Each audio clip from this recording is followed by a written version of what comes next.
What's good, everybody? It's Big Game James here. You know what it is. It's that time, man. We back here in the building. I got my guy, Mr. George Carmi from the Washington Commanders. We did a show a little while back and we talked some good football stuff and some good things like that. But jump on in here, George, and let them know what you do, what you got going on, and then let's talk about this matchup, man.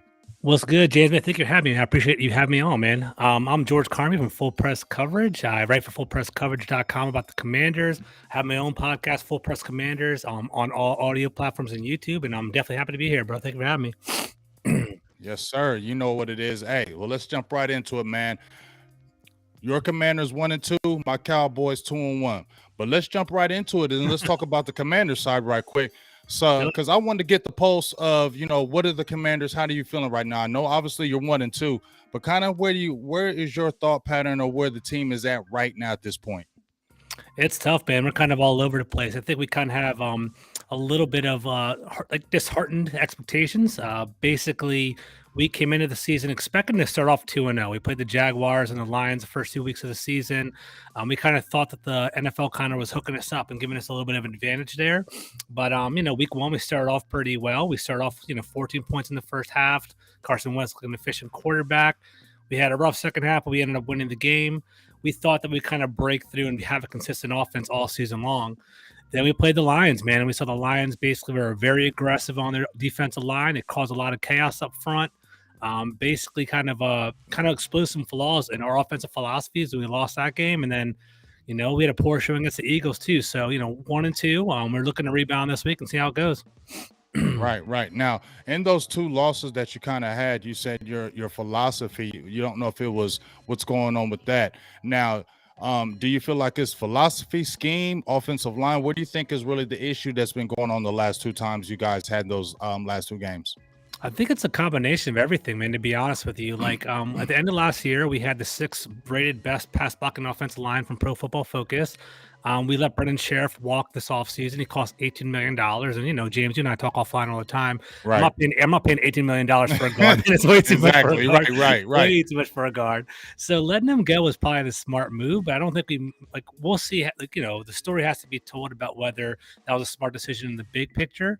Because basically we are having offensive line issues. And in Washington, the talk is, our two guards, are they over the hill? We have Trey Turner and Andrew Norwell. They're both 31, former Panther retreads from the Ron Rivera regime.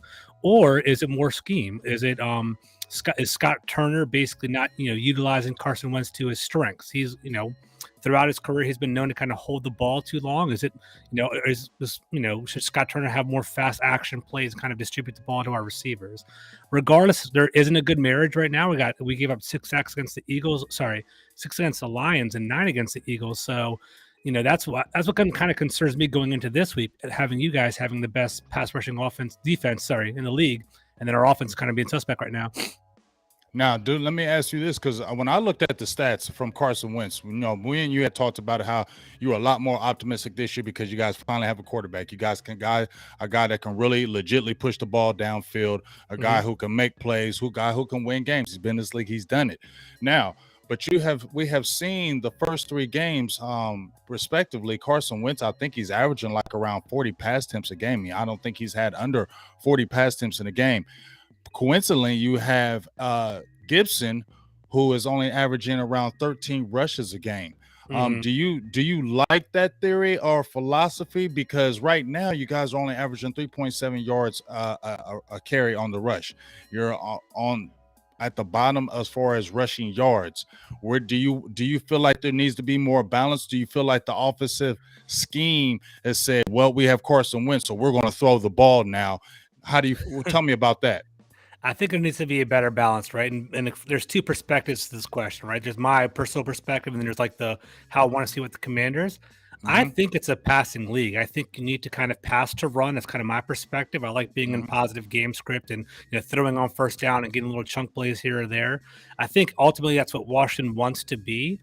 The problem is we're still kind of figuring out our system. And right now, I think we might be leading the league, or we've been caught in a lot of down and distances on 3rd and 10, for instance, right? So last game against the Eagles, we got sacked 2 of the last 3 plays. We're constantly in 3rd and 10, and we're not getting that positive, game script in regard to a short down and distances on 2nd down.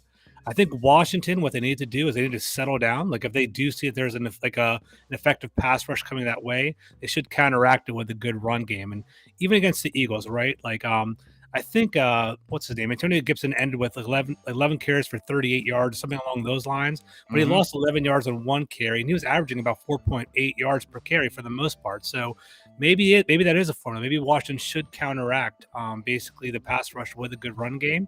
But we'll talk about more scheme. But I think Washington has a skill players to actually compete. It's all about protecting Carson Wentz. Yeah, and I was saying when I talked to my guy Joe Castro, right before you guys had your show, I was saying I felt like you guys could beat them. It could be an upset, but you guys had to be able to run the ball. I felt like y'all had to establish the run. I felt like Gibson had to have a 100-yard game. I felt like if he could really get going against that Eagles defense, I felt like y'all could have beat them. And I think that getting down early and getting those sacks on Carson Wentz early kind of maybe threw the kind of offense out of whack. Now, on the offensive side of the ball, are any guys out there on the offensive side that you say we need to get the ball more, or kind of standing out to you saying, hey, I'm kind of excited about this guy, even though it's only been a few games into the season? Tell me some people that maybe is feeling good about on the offensive side. All right. So for one, I'm going to kind of like go to the future for 1 second, right? Then I'll come back to tomorrow's game. So Okay. Brian Robinson, right? I really am excited to have him return back to Washington. I don't know if you guys have heard about him in Dallas The running circles. He back. was our running back, 1,200-yard running back in Alabama, 14 touchdowns. He's a forward faller. He get 4 yards per carry. He's someone that we really could have used last week in the Eagles game. Unfortunately, he went to Southeast DC. He went to go get some food, got shot because he had a pretty, I'm not going to say anything. He got shot basically because he was in a nice car. He got carjacked, unfortunately, but he's recovering quickly. Should be back next week. So I'm excited about that, which is very interesting because these NFC East games are coming early. And it's like, Chase Young could potentially come back next week. Brian Robinson could potentially come back next week. So it's like the team that we're seeing now is not going to be the team we see in the second go around. So that's going to be intriguing. To answer your question, like straight up, I think I really like. I think Terry McLaurin, believe it or not, needs to start getting the ball more. If you guys are actually charting and look at those advanced stats over the last 2 games, he didn't touch the ball till the second half. He basically has kind of become an afterthought in the passing game. And I don't know if that's scheme. I don't know if it's the number 1 cornerbacks on them. I don't know if it's the pressures. I think it's likely the pressures. But Terry McLaurin should be scripted within the first 5-10 plays of the game, like manufactured touches for him to get the ball because he's a fantastic talent. And Washington's strength this year is the wide receivers. And like I tweeted the other day, if you can protect Carson Wentz, I think we have the skill players to create yards after catch. Curtis Samuel's having a great year this year. I think it's going to be interesting for you guys to see because it's been a little while since he's been on the field because of last year. Jahan Dotson is a rookie. I don't know if you guys are following him yet. He had 2 touchdowns in the first 2 games. And, he basically he had 3 touchdowns in the first 2 games. And he basically he has upside. He's a very shifty wide receiver, so I'm confident in him too. Yeah, now I'm gonna go ahead and fill you with your receivers, man. I mean, you just mentioned those 3 guys, but Dotson's turning up as a rookie, and just the person I had did a little quick breakdown, video breakdown, and Curtis Samuel to me is a X factor in the fact of 100%. You can do a variety of things with him, and I want the Cowboys to make sure they keep an eye on him because he is the guy he's the jet sweep guy, he is the bubble screen guy, he is a gadget guy. You can not only use him in the passing game, you can use him in the short passing game, running game. You can do a variety of things with him. And like you said, Dallas didn't get to see him. And we were kind of excited that he was out the game last time because he's a guy that he can do a lot of things. 100%. So I was saying that the same thing. Keep your eye on Samuel because we didn't see him in that last matchup, and he might present us some problems. Kind of like the situation when we played the Giants on Monday night. They didn't have Kadarius Toney. He gave us fits when we played them, and I was happy he was out that game because he can do not just passing, that short passing game that could kind of break the game open. So, that's something that I told my Cowboys defense and fans, keep an eye on Samuel because he could be a factor in there. Now, Gibson had a couple good games against Dallas in 2020, and we kind of bottled them up in 2021. Do you foresee them kind of getting the ball with him in our game against us? Do you feel like they're going to try to kind of force feed him in that game against us? I do. I think the narrative in DC, there's a lot of talk that Scott Turner kind of lost the balance, as you alluded to. Like they've been passing it too much. I think Washington can't get behind, because I think that's gonna play into Dallas's hands, right? So if Washington gets behind, you guys are gonna start pass rushing more. Micah Parsons is gonna create some chaos. Carson Wentz is gonna fumble. It's gonna cause a whole lot of problems. So I do think they want to get the ball involved with Antonio Gibson. And last year we went on a 4-game winning streak because we focused on the power run. We focused on Antonio Gibson basically just kind of following his lead, and people kind of look at him and basically think he's like more of a kind of a scat back, but he's a big guy. He's I believe he's 6'1", 230 pounds, with a 4.3 40. Like he is kind of a power back as well. We just got to manufacture touches for him too. So as you mentioned, I think, giving Antonio Gibson more touches in the run game is going to balance the offense a little bit. It might alleviate some pressure from Carson Wentz. Washington needs to utilize a short passing game as well, because we have yard after catch wide receivers, so get them.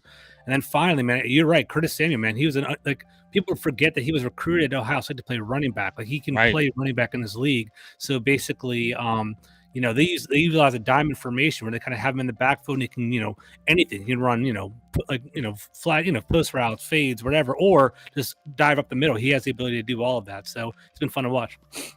Yeah, so like I said, Cowboys, keep your eye on Samuel, because I think he's going to be a key to the game. Now, we was talking on the offensive side. Let's jump to that defensive side, because the defense hasn't been terrible, but it's kind of been giving up a lot of yards on the ground, which is I'm kind of surprised about that, considering the front that you have. Talk to me a little bit about the defense, and how do you feel about your defense right now? So the defense has been the biggest question mark for about a year and a half now. So if you're looking on paper, and if you're looking at it more like a national level, like everyone would automatically assume that Washington's defenses would carry as a team. And I think, honestly, the offense is going to carry the team this year, as long as you can figure out our offensive line issues. On our defensive side, we give up explosive plays. And what happened was against the Lions, we just gave up these, there was a lot of confusion. Basically, Amon-Ra St. Brown basically had his famous quote that kind of went around DC circles, talking about how the Washington the cornerbacks, they have a tough time in bunch formation. Like essentially, wide receivers will kind of stack up. Someone will come underneath. Our slot receiver will basically let him loose. Sorry, our slot corner will let him loose, and they would have explosive plays. Christian Kirk thrived against us. Amon-Ra St. Brown, and then finally Devontae Smith last week. Against the Eagles, we played a little bit better. I think we played more man coverage. We kind of held it down, but we still gave up some big plays. So the people that you guys should be looking out for in Dallas is Duron Payne. He basically he's crushing it right now. Like Jonathan Allen would always do his thing, but Duron Payne's in a contract year. He came in angry during training camp. He just what's up, Kyle? He basically just constantly is being disruptive, and basically I think he has 3 sacks already as well. So that's pretty interesting. And then kind of a fun one, if you want to look at a big picture, Jamin Davis, number 52. I was just about to say him. Yeah, he's our first round pick that we basically got last year. We wanted a linebacker. Jeremiah Owusu-Koramoah was definitely on my list. Micah Parsons, if he fell down to us, I would have loved to have him. But right. Jamin Davis was the guy, and he's a height, weight, speed guy. He has 3 sacks already this year. The sacks are more like containment, like sacks. He hasn't been beyond the backfield, but he's a guy that's like he's starting to finally get it. And it'd be kind of fun if he gets it again during this Cowboys game. Like he would definitely be etched in Washington lore if he has a pretty big play against the Cowboys this week. It'd be fun. Now, I had seen a clip with, I don't know if it was Jack Del Rio or was it Ron Rivera, but I don't know. They were kind of creative. Getting on him. Yeah, kind of getting on him. Like you got to do better. You got to see things better. Got to react quicker. Do you think that after that happened, and he gave a very professional answer? He said, I got to do this. Do you think that kind of maybe sparked his play a little bit, or how do you feel about that?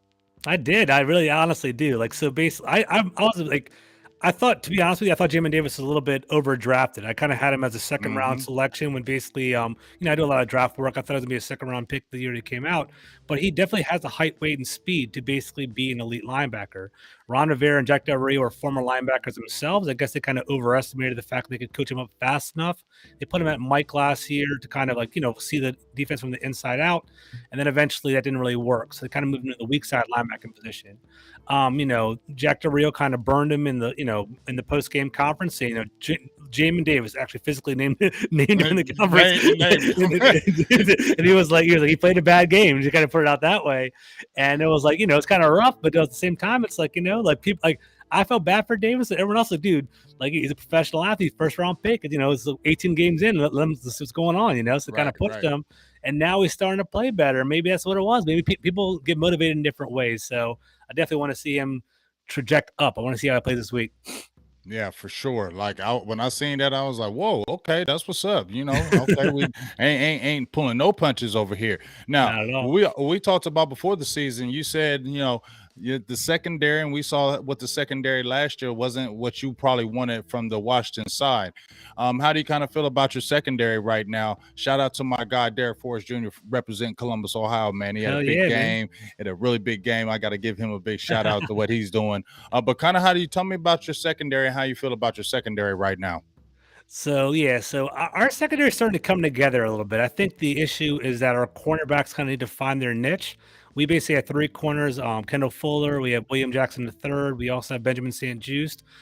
Essentially, last week, William Jackson, who was our big acquisition a couple of years ago, he's having a tough transition over here in Washington, and he basically had some back issues last week, and he didn't actually play in the game.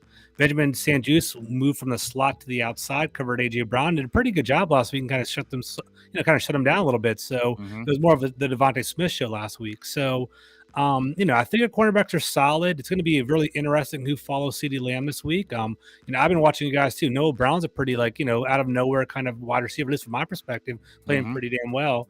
So our cornerbacks are solid. I think if they play man coverage and our defense generates pressure, we'll give you guys a little bit of trouble for Cooper Rush. But the big guys, the people that are standing out in the secondary is your boy Derek Forrest and my guy Cameron Curl, number 31. Yeah. Keep track of him. He's a good player. Yeah, but definitely basically started following him a little bit more once you mentioned him, because you were talking about what kind of a player he was, and I can agree with your assessment of what you were talking. Now, before we get into our deep matchup when we play this Sunday, I want to ask you about two players in particular on the offensive side, and where do you think they're going to be from here? Now, number one, your starting center is out. Was it Schweitzer? Yeah, Schweitzer. Okay. Now you have Nick Martin in. Now he started with the Houston Texans. He didn't look like he had a bad career over there. What do you feel about Nick Martin's being your starter? I mean, that's what we got, right? So we got to roll with it. I think he's going to be an improvement over Wes Schweitzer. Chase Rouillet he's basically a guy that we drafted. He got a second contract here in DC.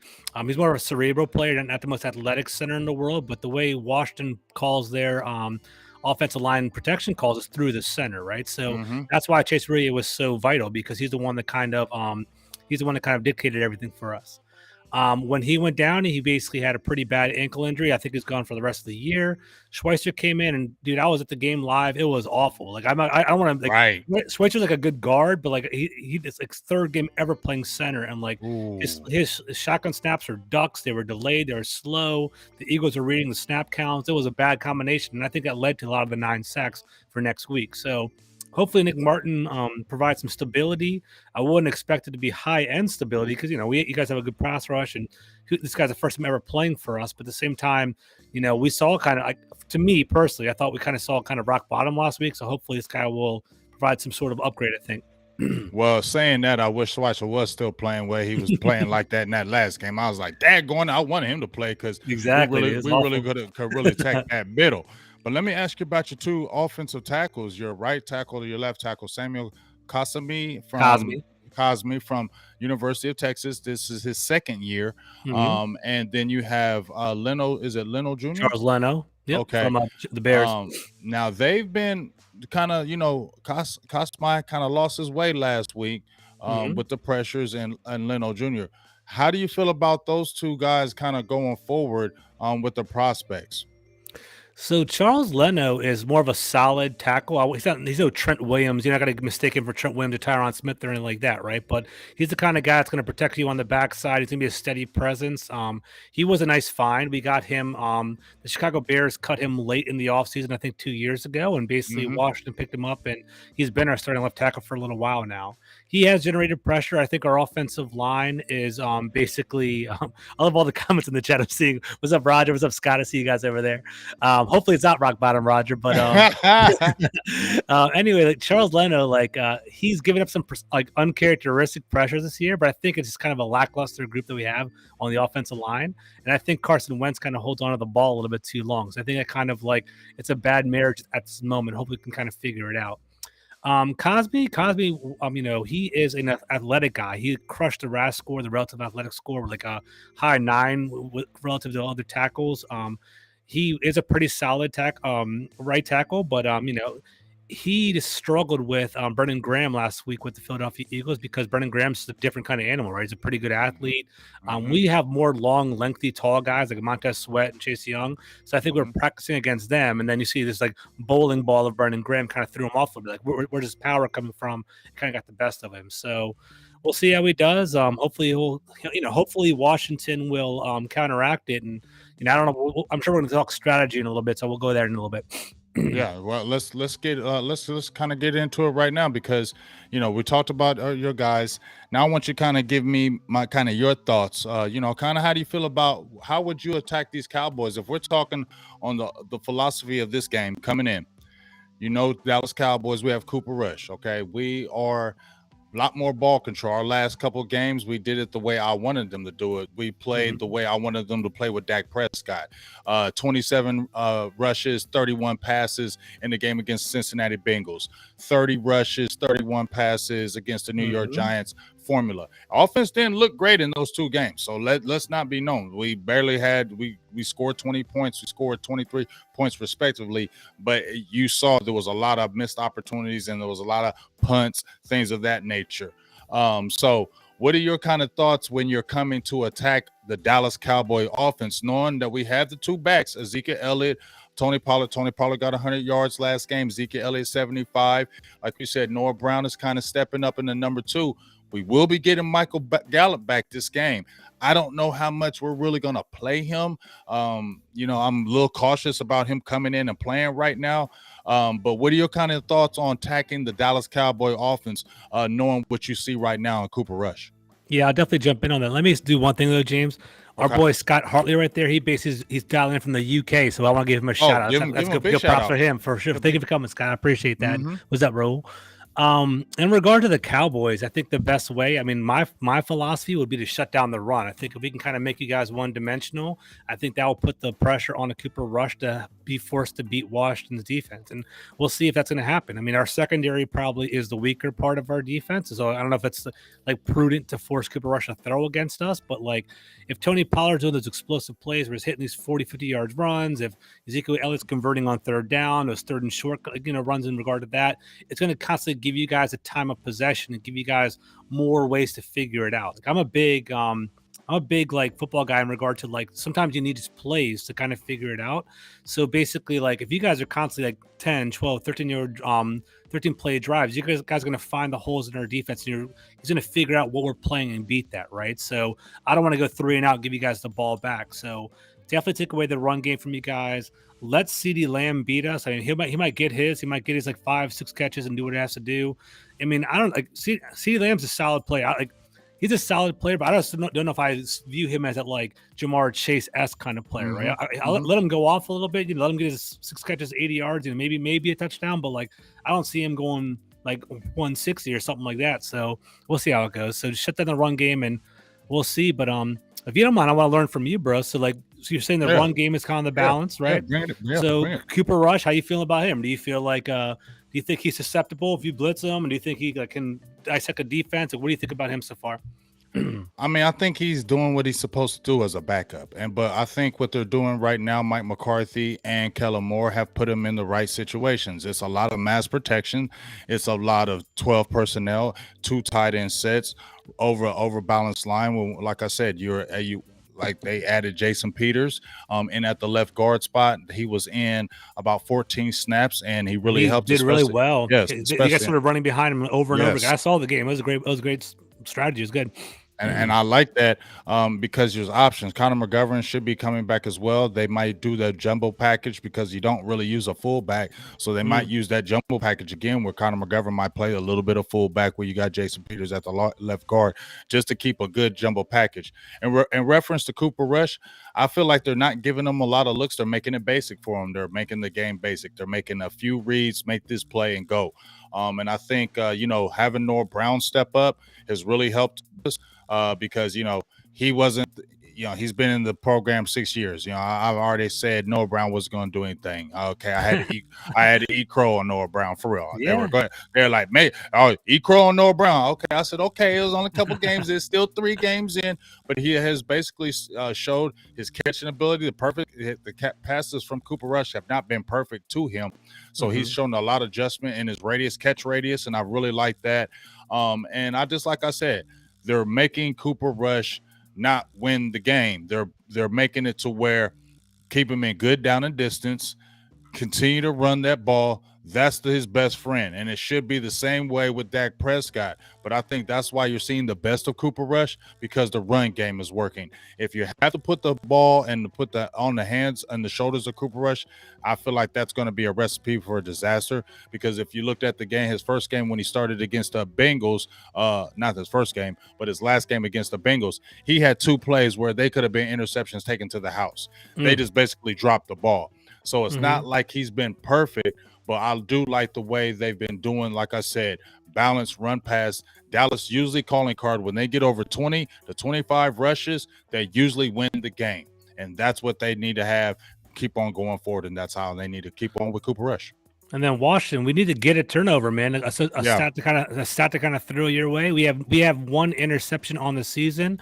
It was a Derek Forrest interception during week 1, and that was basically a desperation throw by Trevor Lawrence. Like, I don't know what's going on with Washington. I don't know if it's the lack of playmakers. I don't know if it's a scheme where we're kind of like, having zone, let them catch in front of us and tackle immediately. But we definitely got to create some turnovers. So maybe this is the game where it happens. We'll see how it goes. Now, let me ask you this. Do you foresee on your side, on the defensive side, going against the Cowboys, do you foresee you guys playing a lot of man coverage? Do you guys see a lot of zone against us? What do you think you'll really do? So I think Washington is known to be a zone coverage team. I think that's what we want to go. That's what we have been doing. But surprisingly, against the Eagles, we started to go man up. We kind of let that y'all ride. manned them up. Yeah, really I think we did a pretty good job for the most part. Like if you look at the plays last week, I'm sure you watched it. You're an NFC East guy. Devontae Smith, like he earned those plays. It wasn't like he was running free. It was like a jump ball. He happened to catch it over Kendall Fuller. It was a great play on his side. Like I was impressed. I was like, you know what? Hat tip to him. He earned that play. So I got to give it to him on that. But like, I think you tell me. I don't see Dallas's wide receivers as particularly explosive, except for CeeDee Lamb, right? So I think like there might be the best strategy, just kind of snatch him up and man on man, see how it goes. And William Jackson's a burner. He's kind of a fast corner. Put him on CeeDee Lamb, but realistically, I think Kendall Fuller is our best corner, so he might cover CeeDee Lamb and kind of see how that goes. We'll see. Well, see, this is what I looked at, and this is from Pro Football Focus. They have a stat where teams are playing each week at man-to-man coverage and which teams see the man-to-man coverage. Yeah. And I did see that you guys play 44% of the time in week 3 man coverage against the Eagles, okay? And I've noticed that when the Dallas Cowboys, since they've had Cooper Rush, teams have manned us up more. They played more zone when they've played Dak Prescott, but when it's been Cooper Rush, 2 teams have played. The Bengals played more man coverage against us, and the Giants played almost 50% man against us. So what that's telling me is that they kind of maybe don't respect our guys. They feel like we can attack Cooper Rush, so we're going to really send kind of heat against you guys, send pressure, and see if you guys can beat us in the one-on-one matchups. I would think maybe you guys would probably do the same because, as I said before, our thoughts on CeeDee Lamb probably are the same right now. I think he's a very good receiver. I don't know if he's like you said, the Jamar Chase, the Justin Jeffersons, those type of guys, because he had a big drop, which could have been a touchdown. He redeemed himself in the fourth quarter, had a big fourth quarter drive, but it's the lapse of concentration, maybe the immaturity, and I don't know which week we're going to get with CeeDee Lamb. And plus, it just seems like he's good, but you don't see those explosive plays with CeeDee. He makes catches, but you don't see explosive plays. And I think that's what we're all kind of lacking with CeeDee. We're waiting for him to just be explosive, really get the ball, take it, and make plays afterwards. And we're not really seeing that from Dallas Cowboy land. So I think that's where we're kind of at. Where CD, we need to kind of see more and make it happen. So that's kind of our perspective from it. But we're feeling really good about our offensive line. It's only given up 5 sacks, I think, given up for 8th in the league. We love what our young rookie and Tyler Smith has had, and that's the reason why they pushed Jason Peters inside, because Tyler Smith has really done so well at the left tackle. I think he's given up 3 or 4 pressures, maybe 1 sack, but he's done pretty well on the offensive line. I think our offensive line has held up a lot better than a lot of the Dallas Cowboys would have thought. So I remember talking to you guys in the off. You and Cole Cowboys talked to you guys during the offseason. Like, what's your biggest concern? Yeah. You guys are telling me offensive line in the offseason. That's kind of interesting to hear that. Okay. Yeah.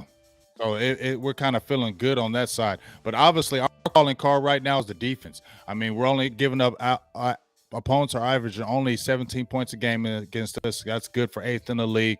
We're leading the league in sacks with 13.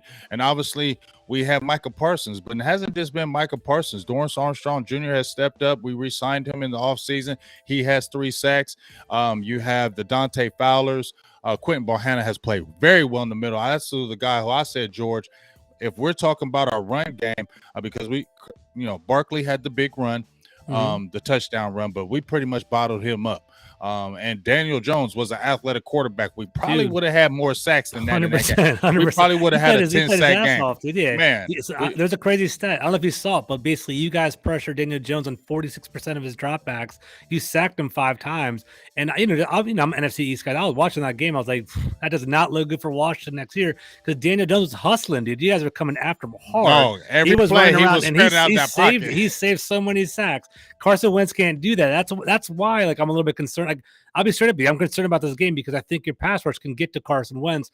If we can protect Carson Wentz, we'll have a good game. But if you guys are coming after him, that's going to be an issue, because Daniel Jones, he saved the Giants. He kept the Giants competitive. Like, people should give him props on that. Yeah, he's the only one that really kept him in that, because every time he dropped back, he was running for his life, which I loved. You know what I'm saying? That defense was all over him. DeMarcus Lawrence had a big game now. That's what I'm looking at, the matchup on that side from our defense against you guys. When you talked about Samuel Cosmi, DeMarcus Lawrence plays on that side against him. He went against the rookie and Evan Neal from Alabama, 3 sacks, 6 tackles, hella pressures, and he's going to be matched up against Cosmi. How do you kind of feel about that matchup? Because I kind of feel good about that matchup, and I think that could be exploited in that game.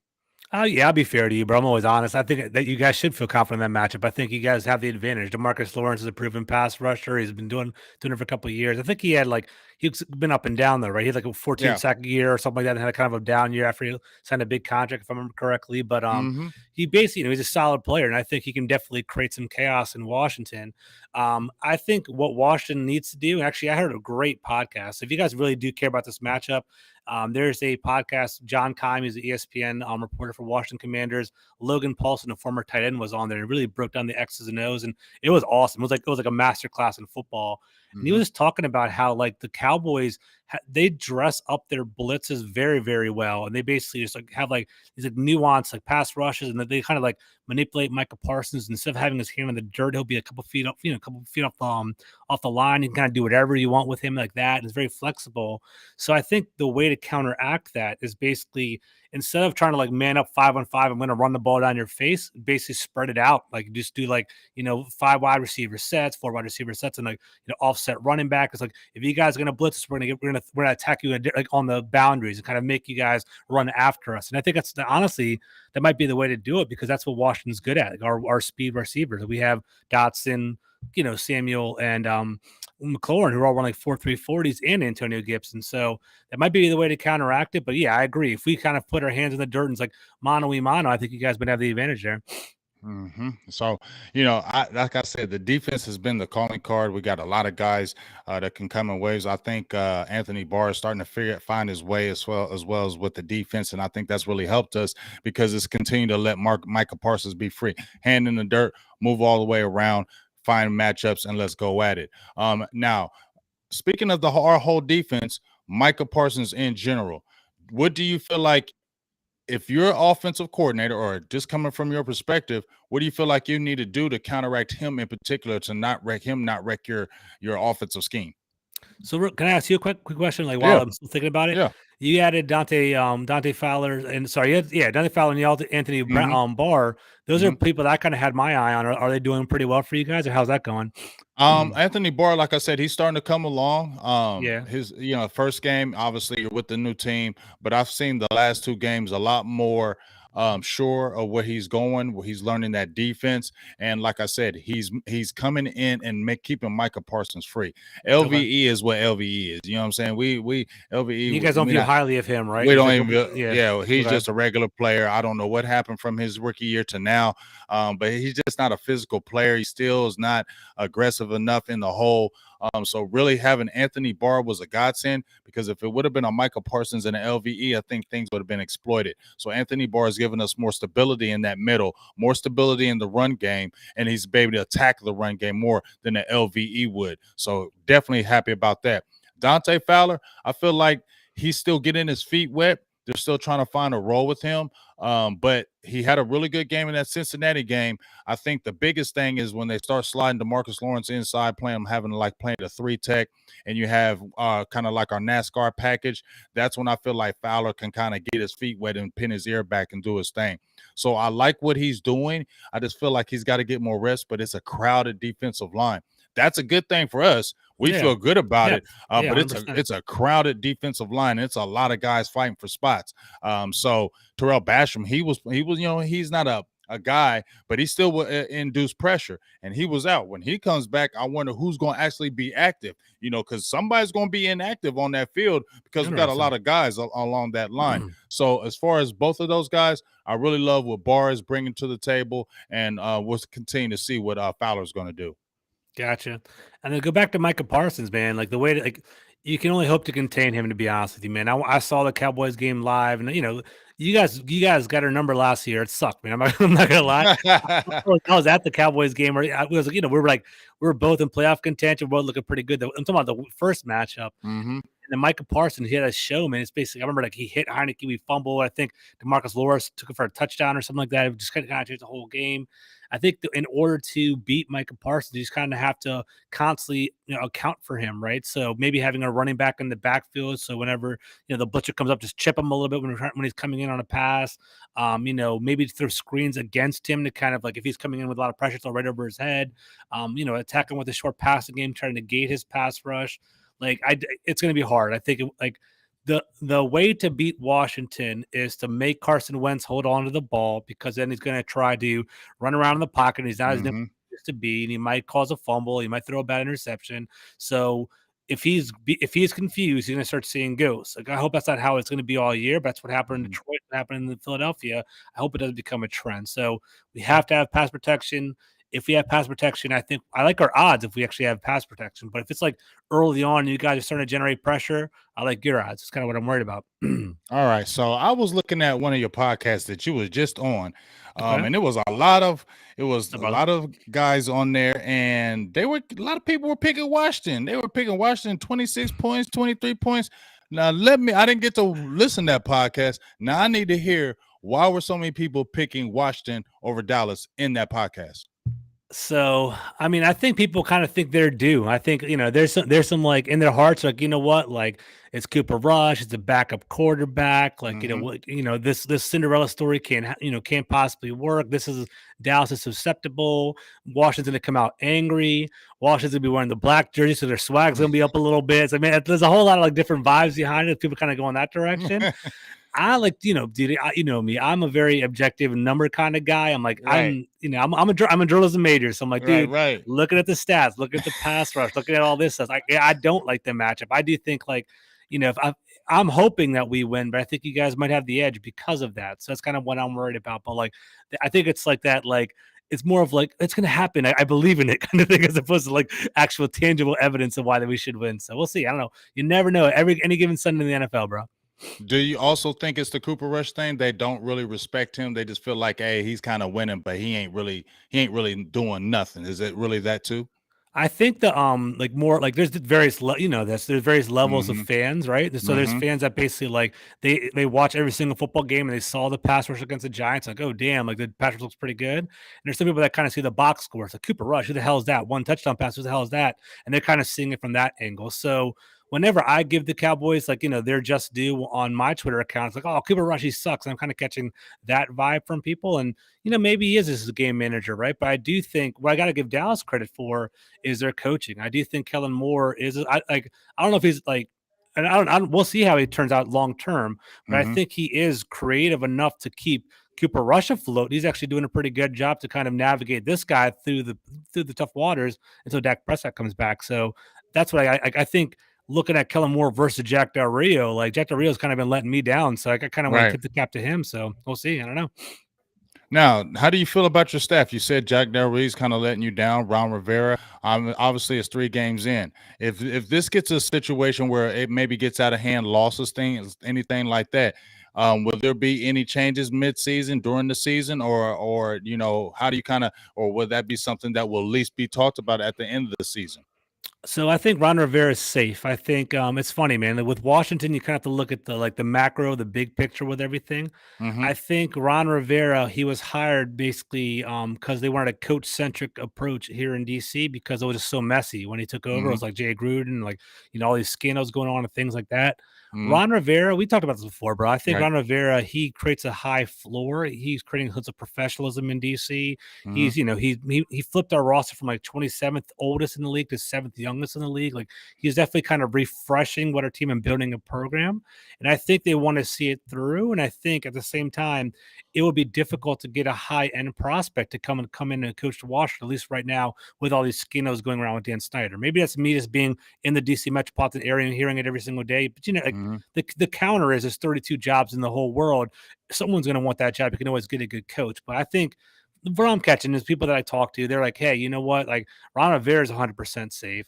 Jack Del Rio is kind of more on the hot seat. He kind of Mm-hmm. like after the first couple, especially like after the preseason, after last season, after like the Lions game, they were giving up a lot of big plays. I think we actually might lead the league in explosive plays Yep. against us, I think it's and like basically, 17. yeah, something like that. And it basically, what happened is I think Jack Del Rio might be on the hot seat at the end of the year, but we'll see how that goes.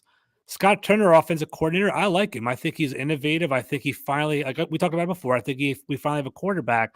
I think he's starting to kind of feel out like what he can do with the quarterback, and like that's where Curtis Samuel's starting to shine because we have a Mm-hmm. creative younger guy who has a pedigree of North Turner. And the Cowboys fans, you guys know about him. Like Right. North Turner, yeah, he's a great offensive mind coming from a pedigree family. I think he'll eventually figure it out, but like right now, from what I gather, talking about that podcast with Logan Paulson, he like Scott Turner kind of is taking a little while to counteract. Like, let's say you guys have a great like defensive strategy, like reacting to that, and Mm-hmm. then also like he has a lot of tells. Like apparently, like what I just heard in the podcast, like in a 12 personnel set, if we motion the tight end to one side of the field, it's going to almost like 100% of the time be a passing play because we never run the run play out of that position. So like little things like that, it's kind of like, Logan Paulson basically said the Eagles knew what plays were coming because they kind of saw the tells it was on their way. So hopefully he starts adding some more nuance this week.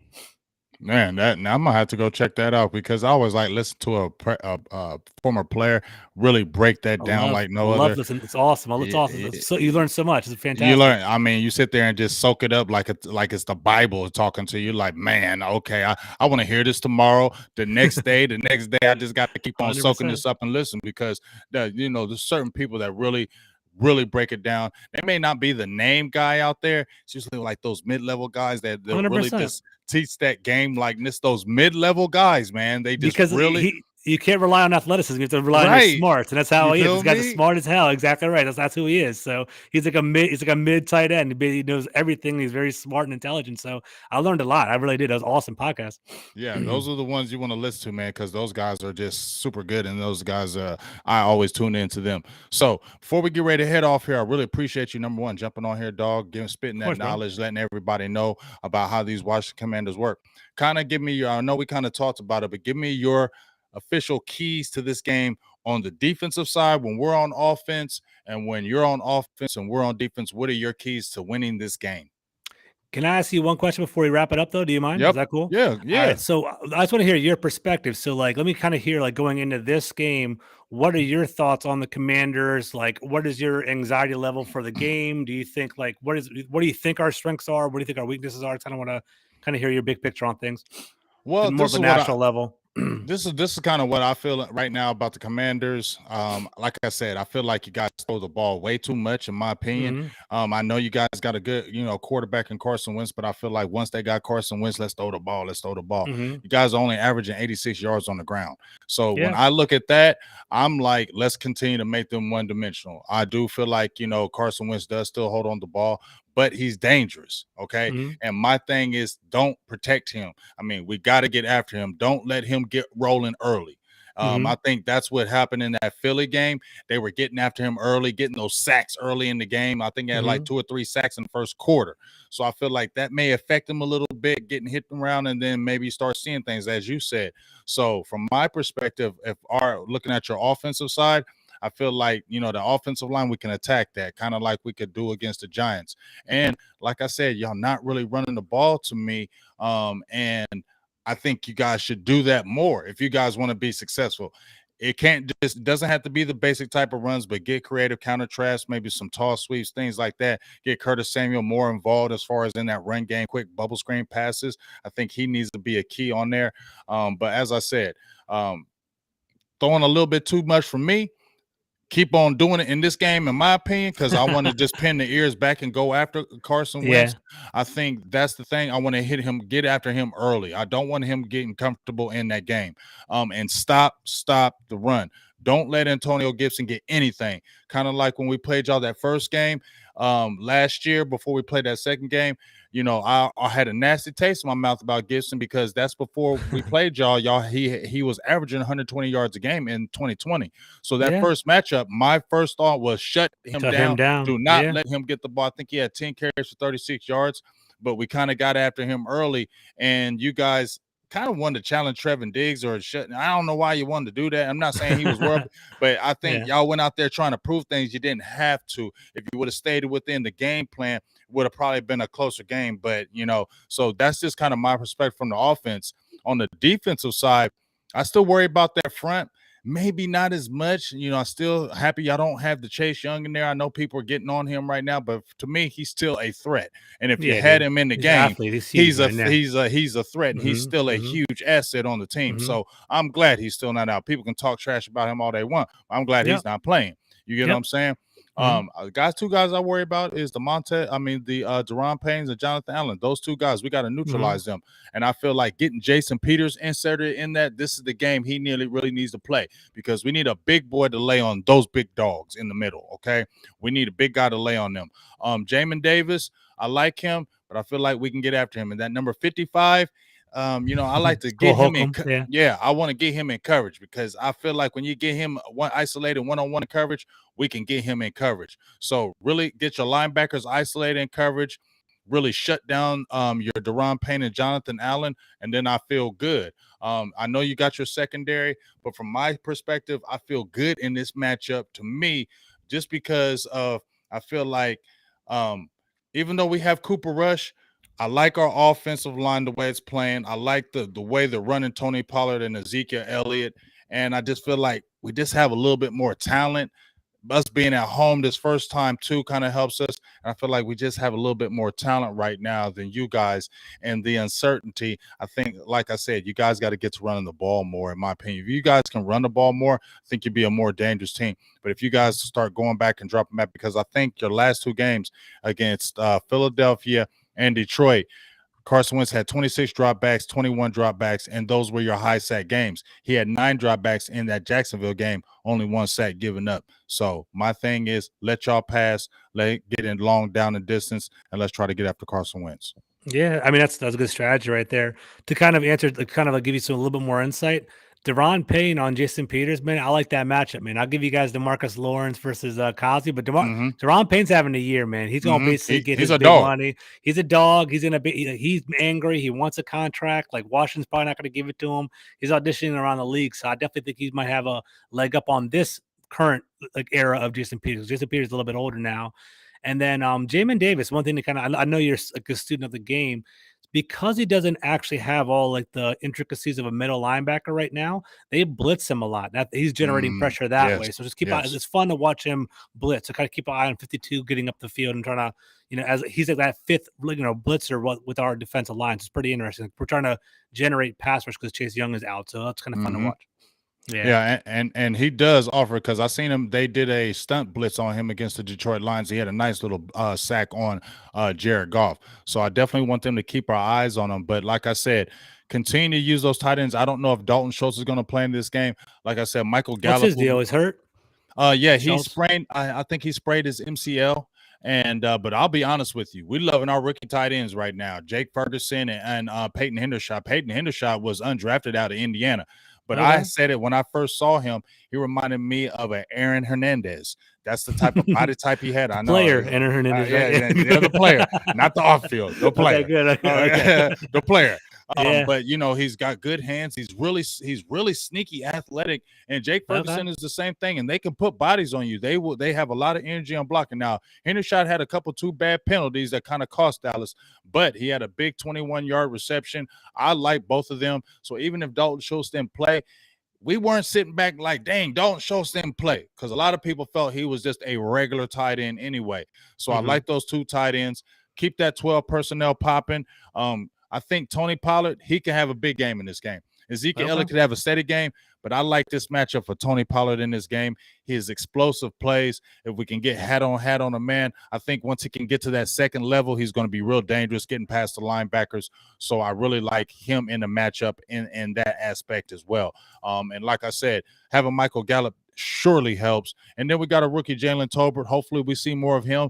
Last week was his first game. He got 1 reception. A lot of people have been down on him, 3rd-round pick, and he just got active. But so hopefully we can see more of him.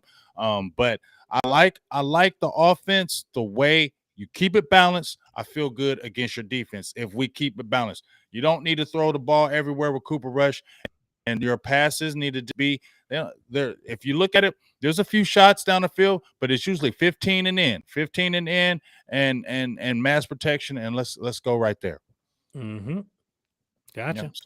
So what do you kind of feel on your special teams? How do you feel about special teams?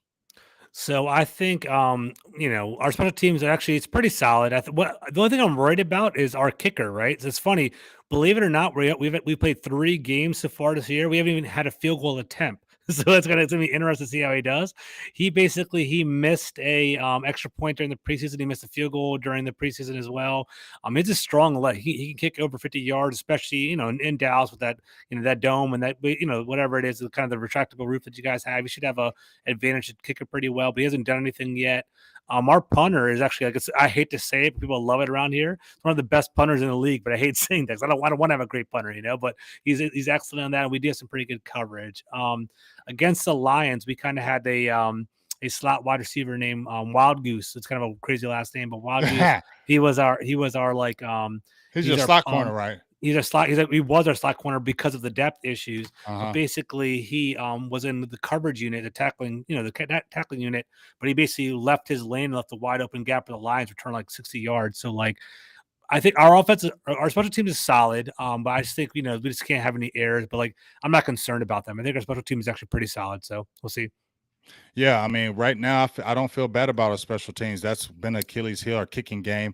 Brett Maher, he had the big victory, the winning kick, and he has the big leg. He's been pretty consistent this year, and a lot of Cowboys fans were concerned about the kicking game because they were looking atrocious in training camp and even preseason. We're looking atrocious, so that was good right there. And then Kavonte Turpin, our guy that we got from the USFL, he had a couple of electric returns in the preseason. Yeah, he did. He almost got one against Cincinnati, and he almost got one against the Giants. And I'm feeling that he might get one against these Commanders. That's what I'm hoping. I need one against you Commanders right now. And my guy, Steve Lumpton, he said, man, you sounding real confident, BGJ. I'm not sounding confident because I ain't trusting Cooper Rush like that. But I'm going to keep it real. The ball control, the running game, and I feel really good about our defense, if you want to be honest, George. I feel really good. Like I said, we're only giving up 17 points. The defense has kept us in the games. Even in that Tampa game when we lost against the Bucs, they kept us in the game. Tampa didn't score a touchdown until the very end. You have the eighth best pass. You have the eighth best defense in regard to points scored. So you guys are doing very well. So I mean, honestly, I think that's the biggest matchup of the entire game. I think our offense is actually pretty solid. Mm-hmm. I think our offense is solid. It's going to be protection, George. But I think that's what it's going to be. It's going to be. So it'll be protection and turnovers. Whoever wins the turnover battle, if we can protect Carson Wentz, it's going to be a game. I think it's going to be a fun game too. Yeah, it'll be awesome. Yeah, I think so for real. But if you guys get after him, it's going to be ugly. So we'll see how that goes. Yeah, I think that's going to be the biggest key of the game right there, the trenches, especially on your side. If you guys get protection for Carson Wentz, yes, it can be a long day for Dallas. I feel that because our secondary is okay.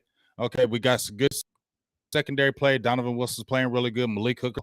We got Trevin Diggs, Anthony Brown, things of that nature. But they can be exploited. Jordan Lewis, he a little sus over there.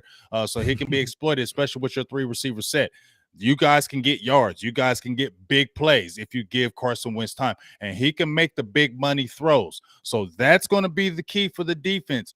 Do not let Carson Wentz get off early. And then that's James, why – yeah. That's so we were basically like our offense was non-existent against the Eagles and the Lions pretty much, but we still are like maybe 7th or 8th in the league in regard to big explosive pass plays. Like Carson Wentz does that, man. Like Jahan Dotson's a dog too. Like I hope like he's not getting his flowers because like Chris Olave's starting to come up a little bit and Drake London's doing pretty well. Like and Garrett Wilson is like this wide receiving class we're gonna be talking about in a couple of years. And that's starting to come around a little bit. It's pretty awesome. But Dotson's legit, man, and Dotson can catch. He doesn't drop the ball. Like He's a Terry McLaurin clone. So whatever you guys like about Terry McLaurin, Jahan Dotson is the exact same thing. Leader, takes ownership. He runs good routes. He's a shifty guy, good hands. Jahan Dotson's dude. I love him. So like that's what it comes down to. So your second, like we always hear about Trayvon Diggs. What's up with your second and third corner? Are they exploitable or what?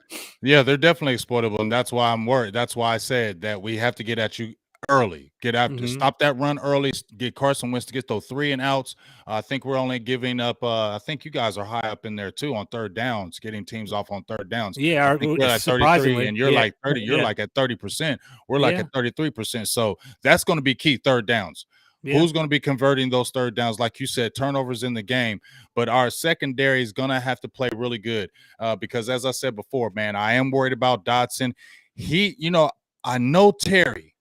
I know him, but I feel like Dotson is the one that's sticking out to me. Dotson and Samuel are the ones sticking out to me. And then you got your guy, your tight end. He's back healthy, isn't he? Logan Thomas. Yeah, he is pretty solid. He played last weekend. Like that's keeping an eye on him too. He's good. He's legit. And basically Carson Wentz for the past 3 years, the dynamic for like tight end relationships. It's like Lamar Jackson targets his tight end number 1 percentage, like in the league. Carson Wentz and whoever it is, Mo Alley Cox or whatever, Zach Ertz or whatever it has been. It's been Carson Wentz is number 3 overall. Carson Wentz loves his tight end. So Logan Thomas is just starting to get back into the mix. So I think he'll be more of a factor. But you're right. Like the thing with Washington is this. If they have protection, one of them is going to spring loose. Like Terry McLaurin, all the attention will go to him. Yep. Therefore, Dotson's wide open, or therefore they'll get Curtis Samuel going. Like it's funny. Like early on, I think Terry McLaurin is that dude. But early on, as you mentioned, Curtis Samuel is the guy that's like getting all the touches and getting all the carries. I wonder. I'm curious if it'll last all year long. Who knows? Maybe Carson Wentz just has a feeling for Curtis Samuel, but like he's the one getting all the touches too. So it's interesting. Yeah, our second and third corner can be exploited, and I really keep on looking at those 3 receivers. And like I said, that could be the death of us right there, that game. Now, I feel like, I think we can get y'all, we can bottle up Gibson. I feel like we can bottle up, but that's the biggest thing with me is getting after Carson Wentz. That's the thing that keeps on standing out with me in this matchup, George, for us to really win this game. Carson Wentz can't have one of those 300-yard, 3 TD games. He can't have that Mhm. type of game against us, because that's going to be a recipe for that disaster. And that could be one of those games we lose in the fourth quarter because you guys got on us early. We're making big mistakes because now we're behind. And, you guys get we don't need one of those plays where you guys get the ball early, we get a busted coverage, and you throw a deep pass, and it's a 60-yard bomb to Dotson, and it's 7-0 early. You feel me? That's what I do not want, and that's what can I have. Like you said, you guys have been trailing a lot in games, and even going to last year. We want to continue that trend. I think that's the best way for us to beat you. Get on you guys early. Get on Carson Wentz early. That's the keys to me to win the game, in our opinion. And we must have at least 20 to 25 carries to beat you guys. I don't care if Duron Payne and them are stopping it early. We must stay with that run in this game to beat you guys. If we get pass happy and start trying to throw it everywhere, I don't feel we will win that game. Mm-hmm. Yeah, we'll see, man. See how it so, goes. So before we head out here, do you got a score prediction? I don't know if I want to make a score prediction. This is what I'm gonna do. You gonna win this game?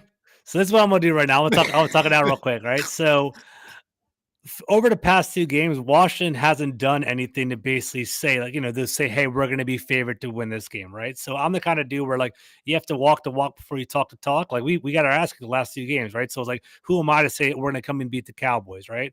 I'm not going to openly say you guys are going to beat us this week, but I'm going to say, you guys are looking good. You guys probably, you guys should be favored going into this game at home. Your offense is looking pretty good. Your pass rush is looking pretty solid. I would love it if I'm leaning. You guys are probably gonna basically. I said Jordan knows it. You said 24-17 Commanders. I rule. I got you. Yeah, that's exactly what I'm gonna say. No, you stop being nice on here. Say it, George. Yeah, we'll see what's up, man. I think it's gonna be a good game. Hopefully Washington pulls it out. But I think you guys should be favored because of everything that's going on. But hopefully Cooper Rush falls down to earth over here. What do you think about the score? What do you got? I gave up score predictions last year because people were it's hard to do. I'm not a fan of it either. But I've been doing it. I've been doing pretty good this year, so I'm gonna kind of still stay out there. I'm gonna say my Cowboys are gonna win. And like I said, this isn't gonna be no definitive. I feel like it's gonna be like a 24-13, could be like a 24-20 game. I think it's more maybe a 24-20 game. Mm-hmm. Turnovers are going to be key, like you said, but I feel like this is still going to be a dogfight. I don't feel like we score a lot of points. The only way we score a lot of points is if we get a lot of turnovers on defense. But I feel like we're still going to have the struggles on offense, putting up points on the board. I think defense gets us in good field positions to score, have a short side of the field. Maybe Kavonte Turpin on our special teams get a big return to kind of get us in the game. But I think those kind of things kind of get us over the hump. But I feel like it's going to be our defense once again that's really going to win the game for us, like it has the last 2 games. And I don't really feel like it's been Cooper Rush. I feel like it's more been that defense really keeping us solid and be able to make Rush make them easy plays. That's what I'm looking forward to. I think defense in the run game. If we can stop your run game and we can protect Carson Wentz, and I think we're into it. If it's the other way around, I think you guys got it. That's what I'm looking for. Yeah. So, hey, I really appreciate you, Big Dog, jumping on here, man. We're going to definitely have to do it when we have that second matchup. But before we get off of here, we always talk about, hey, let's let everybody know where you're at. I got some people in my feed already from my side already like your channel, already said they had sub to it, bringing a lot of heat. Let everybody know what you're doing, what you got going on over there. I appreciate you guys. Thank you for everything. So, James, I love collaborating with you, man. You're the kind of guy, you and Joe and all them, talk to you guys all year long. I love it, man. So thank you for everything. I appreciate it. My name is George Carmi. You can find me at gcarmi21. I represent Full Press Coverage, fullpresscoverage.com. We have a fantasy podcast with my guy, Kyle. We'll be doing that on Sunday mornings, predicting, trying to start and sit in for the fantasy podcast. I have my own podcast, Full Press Commanders. Please follow that. I'm trying to build that up for my first year doing it. Full Press Commanders on YouTube, so definitely jump on that and subscribe to that, please. And hit me up anytime. I love talking football, boy. Hey, man. Hey, we love it. Like I said, especially the way we've been doing this with Joe. It's been really awesome. I can't wait till when we have our matchup. But like I said, I've really been blessed to be able to talk with Joe and talk real football with all the hoopla and arguing and screaming. And once again, right here, talking to you, talking real intelligent football. we can have good talk, conversation back and forth, and really Love be it. able to break down the game. And I'm really excited to be able to talk to you tonight and be able to listen to you and be able to talk to you when we do it again. So I appreciate you, dog. And if anything else, man, make sure y'all tune into the channel. I'll be doing my play-by-play on Sunday. Make sure you check out George and his channel as far as you Washington guys. And we'll see how that matchup goes on Sunday afternoon, 1 o'clock game. We don't really like them 1 o'clock games, but we'll go ahead and make it happen. You feel me? So myself, Big Game James, George Carmi, we'll talk to you soon.